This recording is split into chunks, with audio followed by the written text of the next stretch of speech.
You're watching the Screaming Fish here, people, and once again I'm here for you guys with yet another video.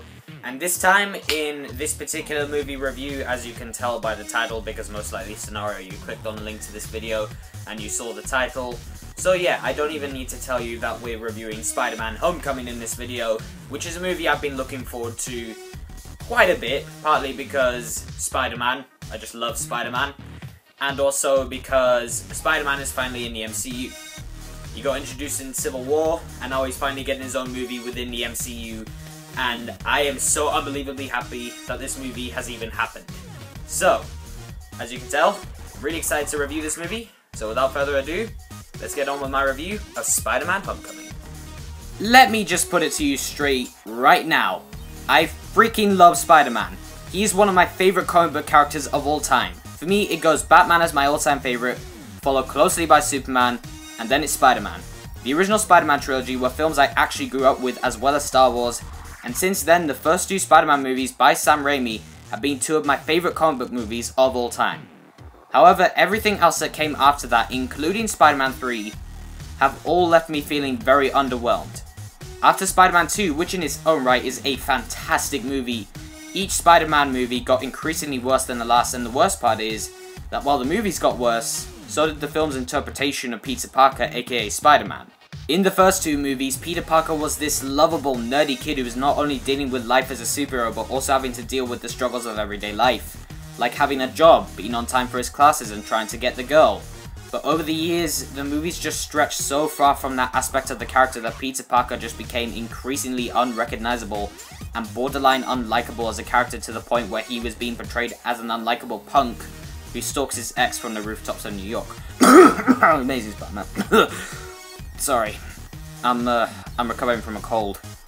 That being said, there's absolutely no denying that Tom Holland absolutely killed it as Spider-Man in 2016's Captain America Civil War. He was everything I wanted him to be, and in my eyes, everything Spider-Man is and stands for. When he's first introduced in Civil War, he was a poor kid.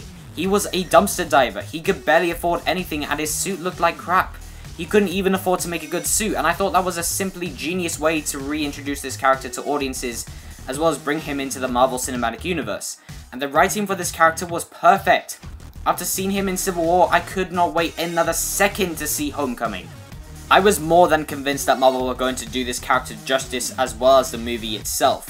I thought this movie was going to be spectacular. Yes, the trailers did give quite a bit of the movie away, but by the looks of things, that did nothing to change the level of excitement that I was at with this movie.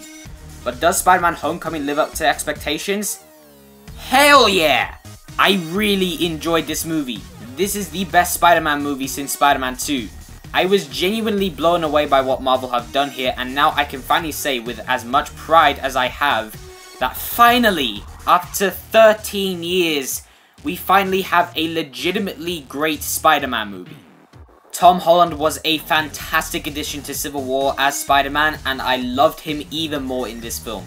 His performance was so energetic. You can tell that he really wants to be in this movie, because Tom Holland really does give it his all, and he pretty much embodies everything I like about Spider-Man. He looks the part for once, he's a complete and utter nerd, which I love, and he's in many ways a normal kid. In this movie, Spider-Man isn't just one of those superheroes that's got everything figured out, or someone who has no problems. No, this is a version of the character that faces a lot of problems in his life. For example, he has to balance being Spider-Man while also getting to school on time, and I think that's what makes him such a great character. He's a normal guy with everyday problems, and Tom Holland really does capture that aspect of the character brilliantly. He's just filled to the brim with purity and innocence, but at the same time he's very naive, and they captured that perfectly. I don't think I could be any more pleased with what they did with Spider-Man in this film. It's just great. I haven't liked a Spider-Man movie in years, and most of that is due to the interpretation of Spider-Man. But here in this film, it's perfect and easily the best iteration since Tobey Maguire's take on the character. This is a movie that understands the interpretation of Spider-Man, but it's also a Spider-Man movie that knows it has to be something different in order to work. This is a movie that in its core is a high school movie. There are a lot of high school themes in this movie that are touched upon. For example, trying to get the girl and dealing with bullies. This is an aspect of Peter Parker's life that we don't often get to see, and I really have to give Marvel props for having the balls to take Spider-Man in this direction.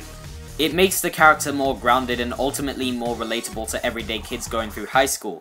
This film gives you a more in-depth exploration into Peter Parker's social life as well as his school life. He doesn't have a lot of friends and he's bullied relentlessly by Flash Thompson, the school bully.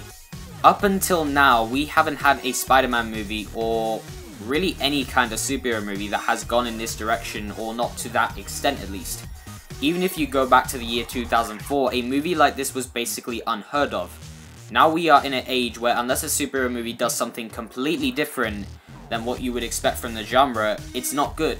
For example, Captain America Civil War was a movie about friendship, revenge, and the conflict between the closest of friends evolving into something catastrophic.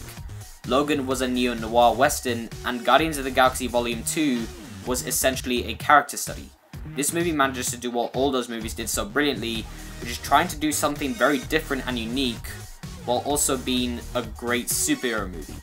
Jacob Batalon was gold. I loved him in this movie. Some will view this character as comic relief, and while that may be true, he's handled so well in this movie, and he really does come off as lovable and undeniably hilarious. I love the scenes that Tom Holland shares with this guy because they not only make for some really good laughs, but they also make for some pretty interesting conversations between the two about how Spider-Man feels about being under the shadow of Tony Stark, aka Iron Man. And speaking of Iron Man, RDJ, as always, is just great. It's very hard not to watch him and not be entertained by his performance as Tony Stark, even when it feels like he's just there so they can show that Spider-Man is connected to the MCU, or because he's Iron Man. He brings an unflinching sense of charm and charisma to the role. His appearance in the movie is fairly brief, but I really enjoyed the interactions between him and Spider-Man because Spider-Man feels that Stark doesn't see his potential and he's desperate to prove himself. There's a scene in this movie that really brings out the best in these two actors, as well as showing how much Peter looks up to Iron Man and how much Iron Man wants Spider-Man to be much more than what he is, and that scene in particular actually enthralled me. Michael Keaton was great as a Vulture. I freaking loved him in this movie. His performance was terrific throughout, and I gotta be honest, Vulture is one of the best villains the MCU has ever had.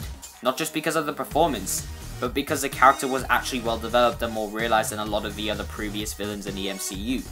I was actually able to get behind him, and I understood his reasons for doing what he was actually doing, and if I'm honest, that's a Marvel movie miracle. A common complaint with Marvel movies and superhero movies in general is that the villain characters are often one of the weaker elements of the movie.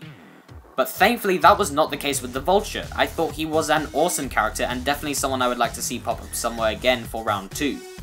The comedy here is great. This is easily one of the funniest MCU movies to date. I love that they chose to make fun out of the situations that Spider-Man would often find himself facing. For example, what would he do if he found himself in a position where there was no buildings or rooftops for him to web sling off? Or what would happen if he didn't know how to use his web shooters properly? While that really does make for some great laughs, it once again helps this character to feel more grounded and realistic, and I really have to say, I love this more grounded and realistic approach they seem to be taking Spider-Man, and all I can say about that now is, keep it up! The special effects here are fantastic. Spider-Man looks even more comic book accurate when he's web swinging, but generally either way it looks amazing when Spider-Man is climbing up walls, jumping off rooftops, and swinging through the streets of New York. This is also a really colourful movie. I love the colour palette in this movie. It makes for some really beautiful looking shots, and it goes really well with the overall tone of this movie. The action sequences in this movie are exceptionally well done. They are really good and entertaining to watch. However, there isn't a huge emphasis on action in this movie. This is a more character-driven movie than anything else. It understands that the most important element of this movie is Spider-Man as a character, and going on this journey to not only prove himself worthy of being an Avenger, but also to really find his place in this gigantic universe. Another thing I really enjoyed here, which I will admit is purely because I'm just a huge Spider-Man fan, were all the little nods and references to other Spider-Man characters, not just in the form of villains and small appearances, but also just the little details in the background that hint at the possibilities for future installments or spin-offs. I pick up on that stuff really easily, guys, don't judge me. It's hard for me not to do that. Particularly when I'm watching a Marvel movie, alright? Just don't judge. Overall, I really enjoyed Spider-Man Homecoming. I loved every minute of it. It's definitely something I would recommend you check out before its theatrical run ends, and believe me, it will be worth your time. In terms of where exactly I would rank it amongst the other films in the MCU, I would say that I think I liked it just a little bit more than Guardians of the Galaxy Volume 2, but as of now, I think it's too early to say. Besides, I'd rather spend the next few moments celebrating the fact that after 13 years, we finally have a great Spider-Man movie. Finally! Finally! So guys, those are my thoughts on Spider-Man Homecoming for you. I do hope you enjoyed this video. Please don't forget to like, subscribe, follow me on Instagram and Facebook. And I will indeed see you in the next one. And before I go, I would just like to ask, what did you think of Spider-Man Homecoming? Did you think it was good? Did you think it was bad? Did you think it was somewhere in the middle? Did you think it was spectacular? Yeah? Yeah? No? No? No? Nobody? No? Nobody finds it fun? Okay. Yeah, without further ado, I'm going to skedaddle before cars start blowing their horns because they're particularly loud today. So, yeah, I'll see you guys around. Y'all come back now.